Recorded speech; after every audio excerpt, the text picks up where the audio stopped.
Brazil এবং উরুগুয়ের বিপক্ষে দুটি ম্যাচের জন্য চমকের উপর একাধিক চমক দিয়ে ফাইনাল স্কোয়াড ঘোষণা করেছেন আর্জেন্টাইন কোচ স্কলানি, যেখানে সবচেয়ে বড় চমকটি হচ্ছে বাদ পড়েছেন লিওনেল মেসি। মূলত ইন্টার মিয়ামির হয়ে শেষ ম্যাচে চোট পেয়েছিলেন মেসি, যার কারণে উরুগুয়ে এবং ব্রাজিলের বিপক্ষে এই গুরুত্বপূর্ণ দুটি ম্যাচে আর্জেন্টিনা স্কোয়াডে দেখা যাবে না লিওনেল মেসিকে। শুধুমাত্র মেসি বাদ গিয়েছেন এমন নয়, চোটের কারণে বাদ গিয়েছেন পাওলো দিবালা, যে হতে পারতেন মেসির উপযুক্ত বিকল্প, তবে তাকেও চোটের কারণে স্কোয়াডে রাখা সম্ভব হয়নি। সেই সাথে মিডফিল্ড থেকে জিওবনি লো সেলসও ইনজুরির কারণে বাদ গিয়েছেন এবং গঞ্জালো মন্টিয়েলো বাদ গিয়েছেন ইনজুরির কারণে। সেই সাথে ক্লাউদিও এচরেভি এবং তার সাথে আলেয়ান্দ্রো গার্নাচোকেও স্কোয়াডে রাখেননি স্কলানি।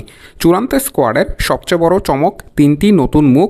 মিডফিল্ডার ম্যাক্সিমো পেরোনে, যে দারুণ পারফর্ম করার কারণে প্রাথমিক স্কোয়াডে ডাক পেয়েছিলেন, তিনি আছেন চূড়ান্ত স্কোয়াডে। তার সাথে আছেন আরেক তরুণ মিডফিল্ডার বেঞ্জামিন দোমিঙ্গেস, দুজনই চমৎকার পারফর্ম করছেন সিরিয়ায়। এবং সেই সাথে স্ট্রাইকার সান্তিয়াগো কাস্ত্রো, 20 বছর বয়সী এই স্ট্রাইকারও আছেন চূড়ান্ত স্কোয়াডে।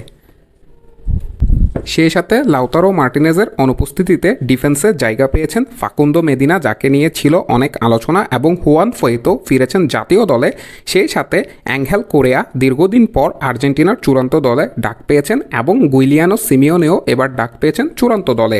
চূড়ান্ত স্কোয়াডে 3 গোলকিপার হিসেবে অ্যামি মার্টিনেজের সাথে যথারীতি জেরোনেমো রুলি এবং ওয়াল্টার বেনিটেজ আছেন, যেখানে ডিফেন্সে রাইট ব্যাকে আছেন শুধুমাত্র নেহুয়েল মলিনা, এবং সেন্টার ব্যাক হিসেবে অভিজ্ঞ ক্রিশ্চিয়ান রোমেরোর সাথে আছেন জার্মান পেজেলা এবং নিকোলাস ওটাম্যান্ডি। তাদের সাথে যথারীতি ডাক পেয়েছেন লিওনার্দো বালের্দি, সেই সাথে নতুন হিসেবে ফাকুন্দো মেদিনা, এবং ফিরেছেন হুয়ান ফয়েত, যেখানে লেফট ব্যাকে নিকোলাস তাকলিফিয়াকো জায়গা পেয়েছেন। তবে আর কোনো এক্সট্রা রাইট ব্যাক কিংবা লেফট ব্যাক স্কোয়াডে রাখেননি আর্জেন্টাইন কোচ।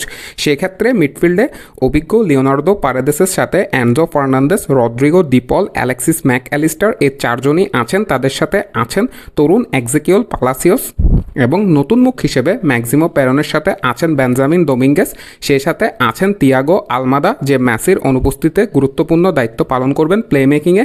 তার সাথে গুইলিয়ানো সিমিওনি, ডিয়েগো সিমিওনির ছেলে, তিনি হতে পারেন ক্রুশাল মেসির অনুপস্থিতিতে আর্জেন্টিনার প্লে মেকিংয়ে।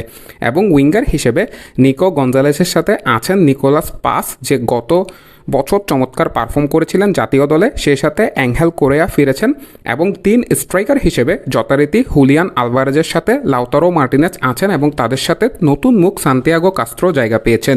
এই চূড়ান্ত স্কোয়াড নিয়ে উরুগুয়ে এবং ব্রাজিলের মুখোমুখি হবে আর্জেন্টিনা, যেখানে 21 মার্চ উরুগুয়ের বিপক্ষে এবং 26 মার্চ ব্রাজিলের বিপক্ষে বিশ্বকাপ বাছাই পর্বের 2টি ম্যাচ খেলবেন আর্জেন্টিনা।